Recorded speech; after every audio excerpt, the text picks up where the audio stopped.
Oke, selamat pagi, siang, sore, malam. Kami di sini akan mempresentasikan tugas PTDA, tugas kelompok yang berjudul Pressure Measurement, pengukuran tekanan. Sebelum masuk ke presentasi, perkenalkan kelompok kami. Yang pertama ada Alfat Farisi Kusuma Manta, NIM I 042013. Yang kedua ada Tegar Aryoseno, NIM I 04201138. Yang ketiga ada Yokanan Gustino Jentu, NIM I 04200149. Dan yang terakhir saya sendiri, Syarif Abdul Razak, NIM I 04201137. Oke, next. Masuk ke materi pertama, bab Introduction. Nah, ada faktor-faktor yang mempengaruhi pengukuran tekanan. Yang pertama ada tekanan absolut, yang mana tekanan ini adalah tekanan yang mengacu pada nilai absolut gaya persatuan luas yang diberikan pada dinding fluida. Kemudian yang kedua ada tekanan pengukur, yang mana tekanan ini adalah tekanan yang mewakili perbedaan antara tekanan absolut dan tekanan atmosfer lokal. Dan yang terakhir ada vakum. Vakum ini adalah yang mewakili jumlah tekanan atmosfer yang melebihi tekanan absolut. Oke, next. Nah, dari tiga faktor tadi bisa dijelaskan oleh gambar ini, yang mana tekanan fluida dihasilkan dari perubahan momentum antara molekul fluida dan dindingnya. Tekanan seringkali dinyatakan sebagai dalam tinggi kolom fluida, yang mana disebut juga air raksa, yang ditopang pada suhu 20 derajat Celcius. Nah, total pertukaran momentum tergantung dari jumlah molekul yang menabrak dinding per satuan waktu dan juga kecepatan rata-rata molekul. Next. Dari gambar tadi didapatkan sebuah persamaan untuk mendapatkan ideal gas tekanan, yang mana tekanan adalah dalam lambang P sama dengan 1/3 dikalikan N dikalikan M dikalikan V RMS root mean square kuadrat. Dengan keterangan rumus, N adalah densitas molekul, M adalah massa molekul, dan V RMS adalah kecepatan root mean square molekul. Yang mana kecepatan root mean square molekul ini didefinisikan sebagai persamaan akar 3 dikalikan KT per M. Oke, next. Nah, kemudian ada lagi the mean free path, atau biasa disebut juga lambda. Lambda ini adalah jarak rata-rata yang ditempuh molekul antara tumbukan dan dapat didefinisikan sebagai persamaan di bawah ini. Lambda adalah akar 2 dibagi 8 pi r kuadrat dikalikan N. Yang mana lambda ini berbanding terbalik dengan densitas gas, sehingga lambda meningkat seiring penurunan densitas gas. Pada saat tekanan rendah, lambda secara signifikan lebih besar dari sebuah karakteristik dimensi bejana yang berisi. Nah, next. Kemudian subbab yang kedua, yaitu dynamic response consideration, yang artinya adalah pertimbangan respon dinamis. Oke. Pengukuran dinamis dipengaruhi oleh karakteristik dari fluidanya. Demikian juga sebagai konstruksi pengukuran perangkat pengukuran. Terdapat dua faktor yang mempengaruhi respon dari tekanan alat, yaitu ada respon elemen transducer dalam merasakan tekanan, yang kedua ada respon dari tekanan aliran fluida serta tabung penghubungnya. Oke, next. Nah, dari dua faktor tadi, pertimbangan sistem bisa digambarkan seperti ini. Pressure transmitting tube. Nah, tekanan yang berubah-ubah mempunyai frekuensi bernilai dan amplitudo P0 dan terkait pada tabung dengan panjang L dan radius R. Mohon maaf. Pada akhir tabung terdapat ruang volume V yang ditunjukkan pada angka huruf V, yang dikoneksikan, disambungkan pada tekanan transducer sensitif yang dibuat. Massa fluida bergetar dikarenakan efek dari gesekan fluida di dalam tabung yang cenderung meredam gerakan. Oke, next. Nah, dari gambar tadi didapatkan persamaan untuk ekspresi yang dihasilkan. Bisa didefinisikan sebagai persamaan mutlak P per P0 sama dengan 1 per akar dari 1 plus 1 ditambah P, mohon maaf, 4H kuadrat dalam kurung W per WN kuadrat.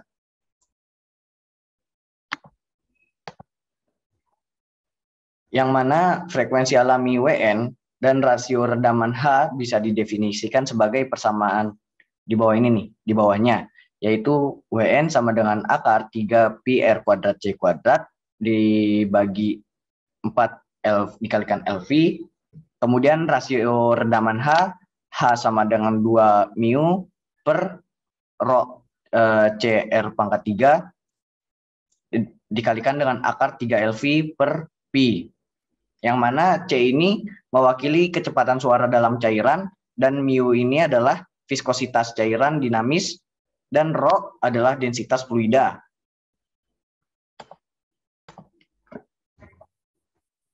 Nah, fase sudut untuk tekanan sinyal bisa didapatkan dari persamaan flux sama dengan tan pangkat minus 1 dikalikan dengan minus 2H dalam kurung W per WN dibagi 1 per dalam kurung W per WN kuadrat.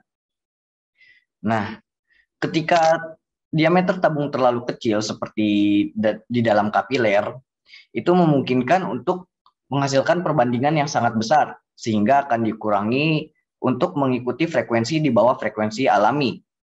Nah, jika transmisi cairan adalah gas, seluruh sistem dapat bertindak sebagai resonator Helmholtz dengan resonan frekuensi dari WN, yang mana WN didefinisikan sebagai persamaan WN sama dengan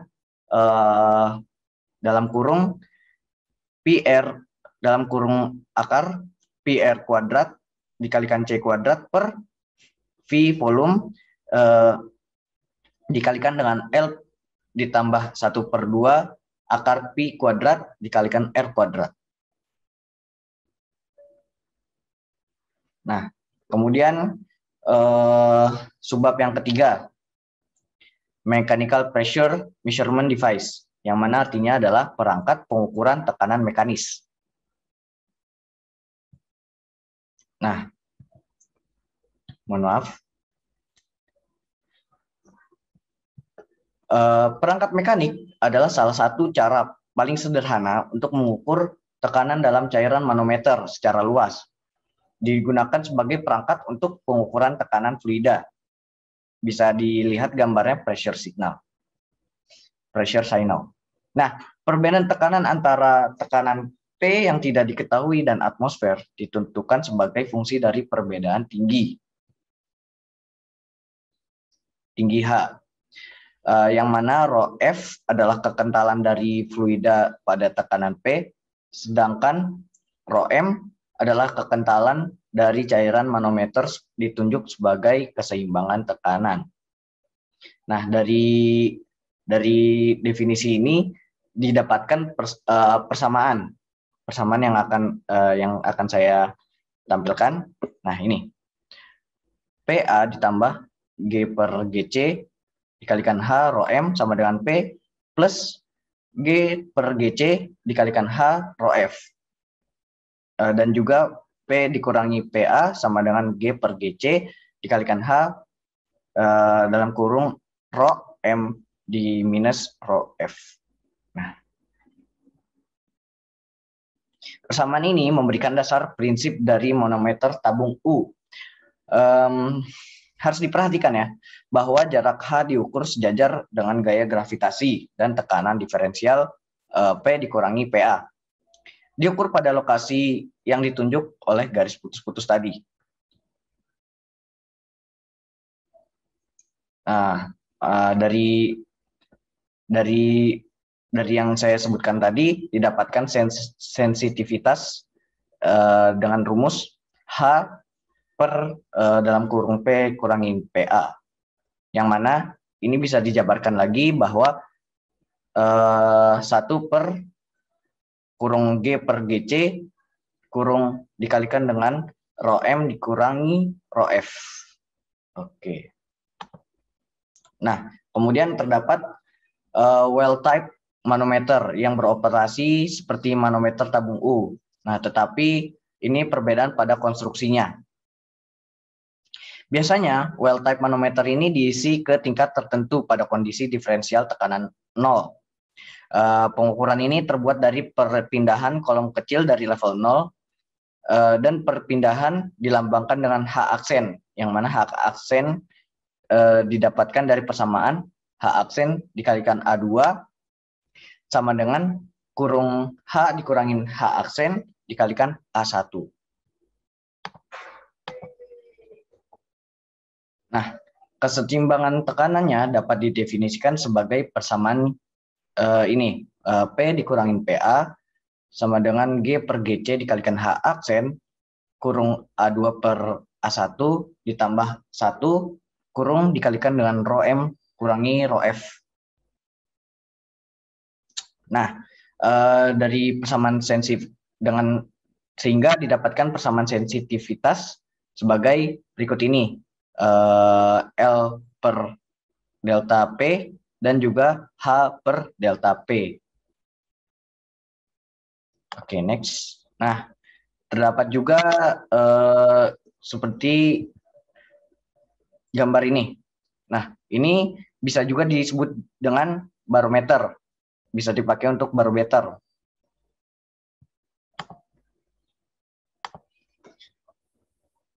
Di atas dari kolom mengandung, merkuri jenuh uap air pada suhu lingkungan setempat. Tekanan saturasi ini diabaikan dalam perbandingan tekanan atmosfer. Dengan demikian, ukuran dari tekanan atmosfer absolut ketika PA sama dengan 14.696 satu PSIA atau disebut juga 1 atm. Tinggi kolom dari merkuri di 68 derajat Fahrenheit atau 20 derajat Celcius akan menjadi 760 mm. Nah, pada titik ini kita harus catat bahwa banyak perangkat pengukuran tekanan menunjukkan tekanan pengukur atau perbedaan di antara tekanan absolut dan tekanan atmosfer lokal. Untuk tekanan absolut, menghitung tekanan absolut sama dengan tekanan gauge ditambahkan dengan tekanan atmosfer. Yang saya tampilkan di bawah ini persamaannya, tetapi mohon maaf tercolek di bawah ini. Nah, setelah itu kesalahan umum yang dapat terjadi ialah kesalahan mengambil tekanan atmosfer lokal. Adapun untuk mencari tekanan atmosfer menggunakan persamaan P sama dengan P0 dikalikan dengan dalam kurung 1 dikurangi BZ per T0 di pangkat 5,26. Dengan keterangan rumus P0 adalah standar tekanan atmosfer di atas permukaan air dan Z adalah ketinggian. Ketinggian ini bisa dijadikan dengan satuan meter ataupun satuan FT, feet. Dan T0 adalah 518,69 derajat tremor atau bisa menggunakan satuan Kelvin 288,16 Kelvin atau bisa juga dijadikan dengan satuan Celcius yaitu 15 derajat Celcius. Kemudian B ini pada rumus di atas adalah koefisien yang mana itu adalah 0,003 566 derajat tremor per feet atau bisa diubah satuannya menjadi 0,006650 Kelvin per meter. Oke.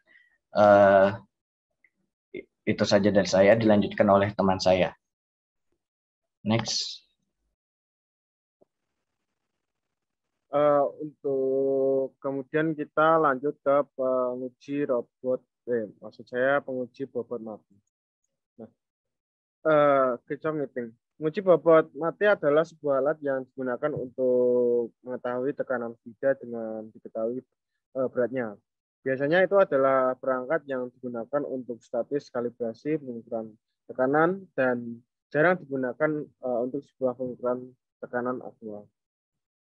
Nah, gambar di samping merupakan skema dari dead week tester atau pengecekan atau pengukuran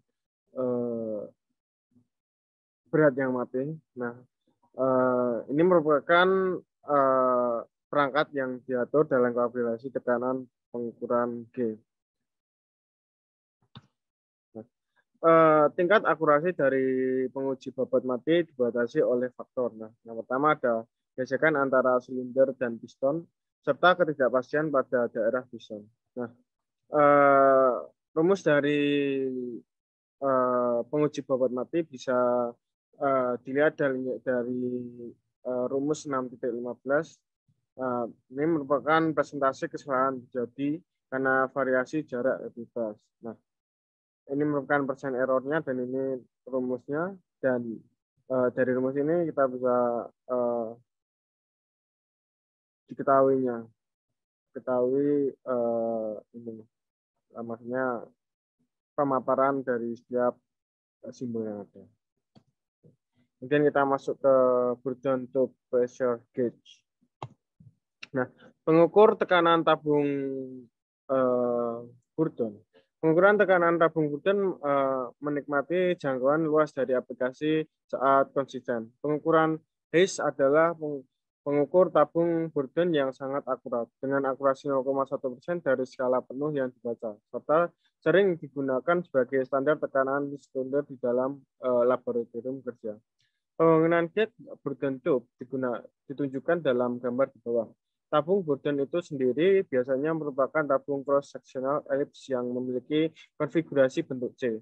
Ketika tekanan diterapkan ke bagian dalam tabung, hasil dari deformasi elastis yang idealnya sebanding dengan tekanan. Tingkat linearitas bergantung pada kualitas gig. Ujung gig terhubung ke hubungan pegas yang memperkuat perpindahan dan mengubahnya menjadi rotasi sudut penunjuk.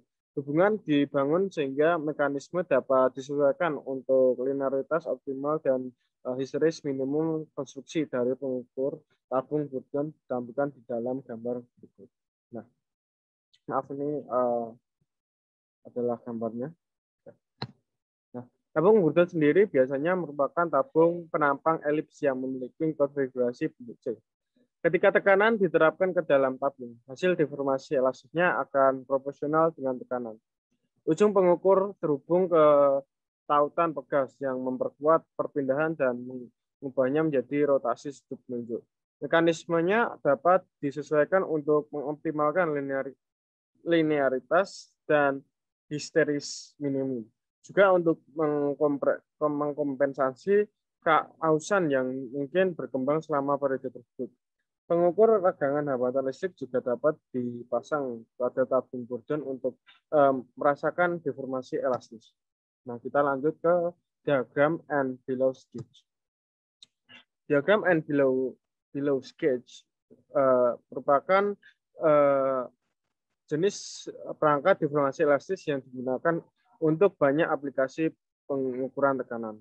Output dari gauge ini adalah fungsi dari strain lokal yang terkait dengan defleksi diafragma dan diferensial tekanan. Baik semikonduktor dan foil grade strain gauge digunakan dalam praktek.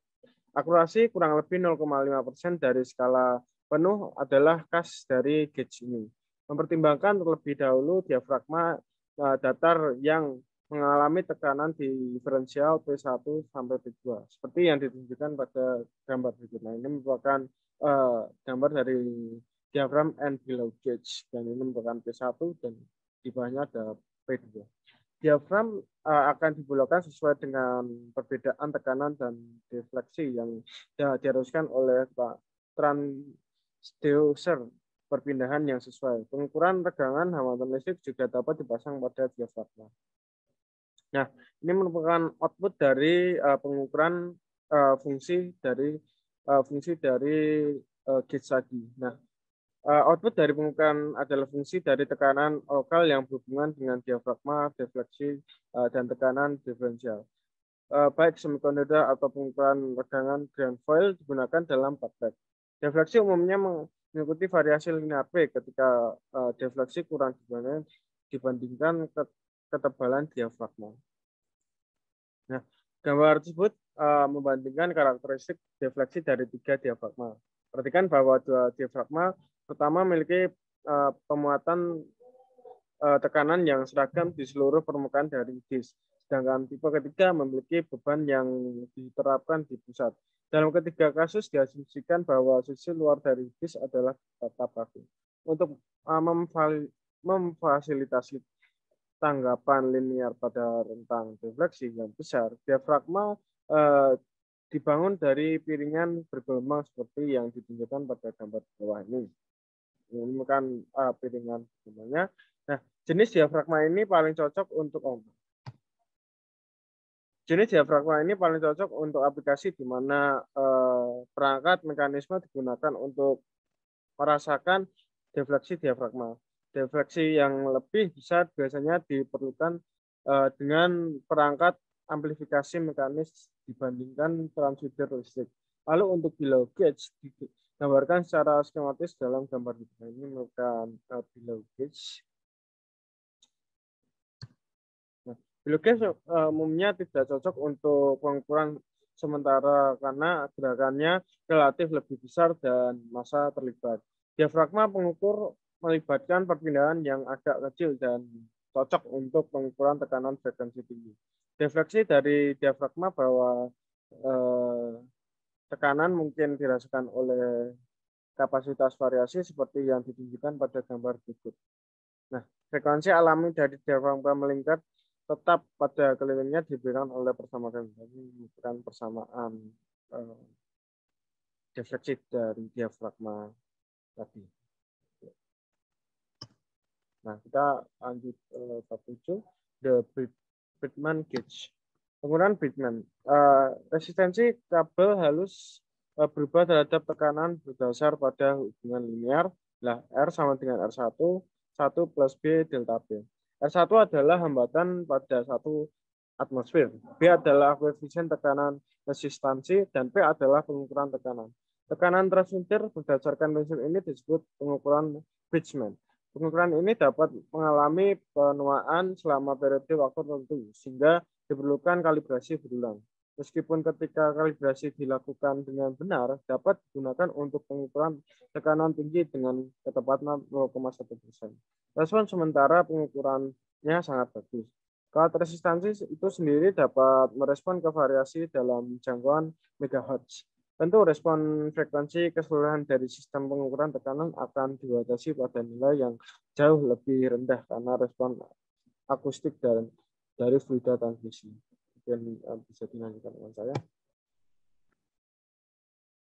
Ya, terima kasih teman saya Yokan Agustino Jentu atas pemaparannya. Selanjutnya akan saya lanjutkan pemaparannya dengan saya sendiri Tegar Aryaseno di subbab ke-8 ini, yaitu tentang low pressure measurement atau pengukuran tekanan rendah.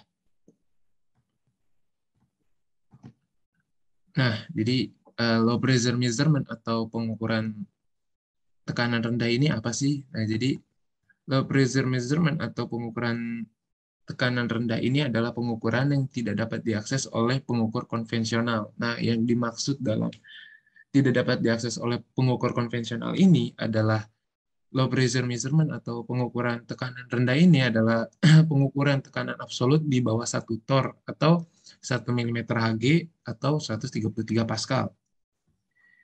Nah, selanjutnya ada subbab ke-9 yaitu the McLeod gauge atau pengukur McLeod.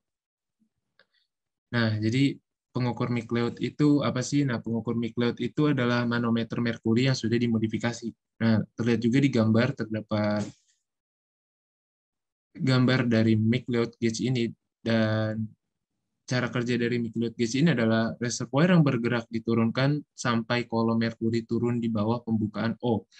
Bohlam lampu di B dan kapiler C kemudian berada pada tekanan yang sama dengan sumber ruang hampa atau P.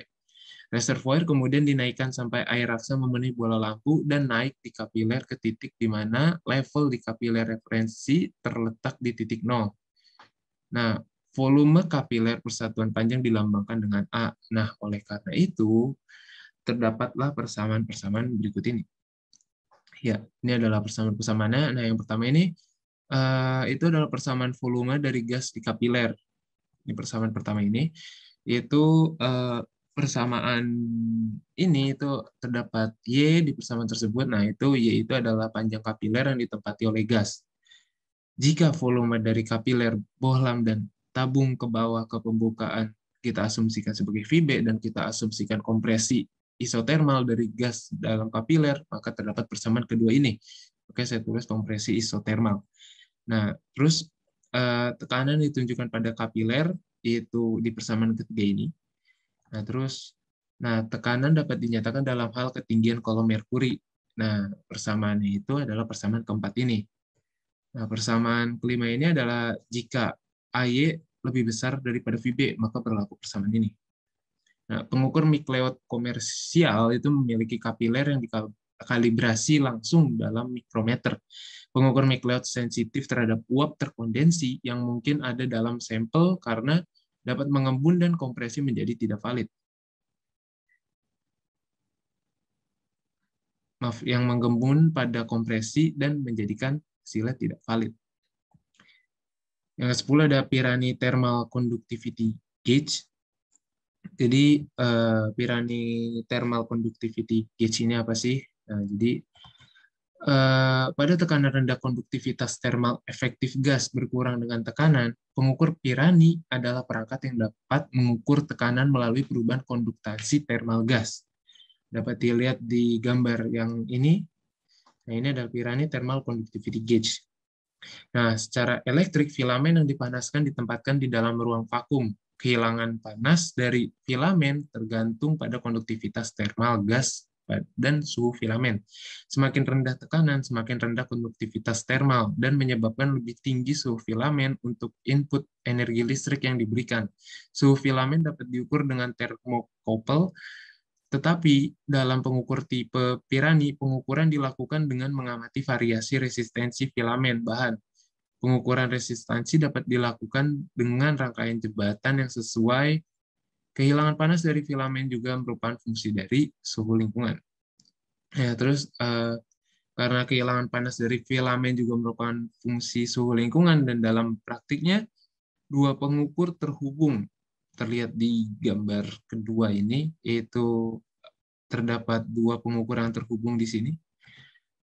Nah, untuk mengkompensasi kemungkinan variasi dalam kondisi sekitar, pengukur dievakuasi, pengukur itu dan pengukur yang disegel terbuka terhadap kondisi lingkungan yang sama. Sirkuit jembatan kemudian disesuaikan melalui resistansi R2 untuk menghasilkan kondisi 0. Saat pengukur uji sekarang terpapar ke kondisi tekanan tertentu, defleksi jembatan dari posisi 0 akan dikompensasikan untuk perubahan suhu lingkungan. Pengukur Pirani memerlukan kalibrasi empiris dan biasanya tidak cocok untuk digunakan pada tekanan jauh di bawah 1 meter. Batas atasnya adalah sekitar 1 torr atau 133 Pascal, memberikan kisaran keseluruhan sekitar 0,1 hingga 100 Pascal. Untuk tekanan yang lebih tinggi, konduktansi thermal berubah sangat sedikit dengan tekanan. Kehilangan panas dari filamen merupakan fungsi dari kehilangan konduksi pada penyangga filamen dan kehilangan radiasi ke sekitarnya. Batas bawah penerapan pengukur adalah titik di mana efek ini mempertahankan kondisi menjadi gas. Respon sementara dari pengukur Pirani itu juga buruk. Waktu yang diperlukan untuk pembentukan kesetimbangan thermal dalam urutan beberapa menit pada tekanan juga rendah. Selanjutnya akan dilanjutkan oleh teman saya, Alfat. Terima kasih.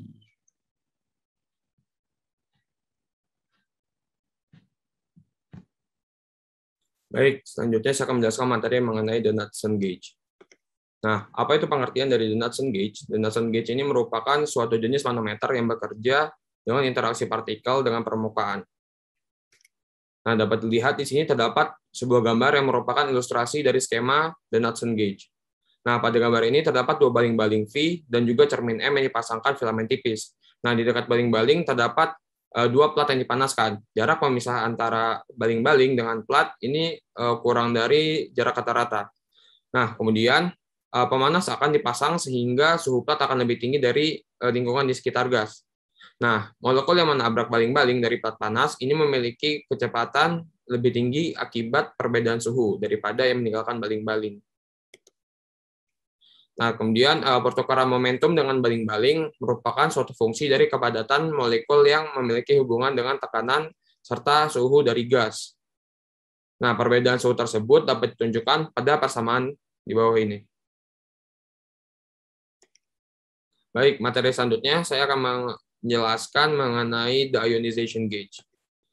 Tentunya dari setiap benda kerja yang kita gunakan itu memiliki prinsip kerjanya masing-masing. Begitu juga dengan pengukur ionisasi. Ini memiliki prinsip kerja, yaitu mengionisasi molekul gas dalam volume pengukur. Kemudian, ion akan dikumpulkan sehingga arus yang terbentuk akan sebanding dengan tekanan.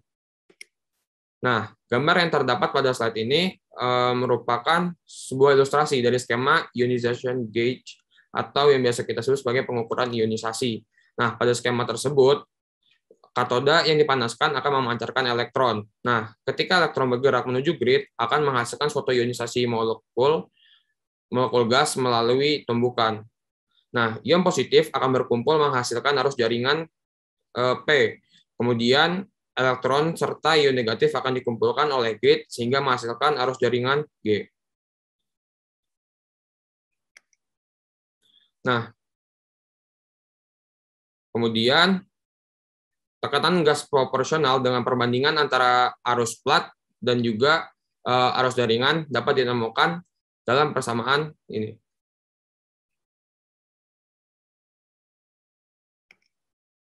Baik, materi selanjutnya saya akan menjelaskan mengenai the alphatron.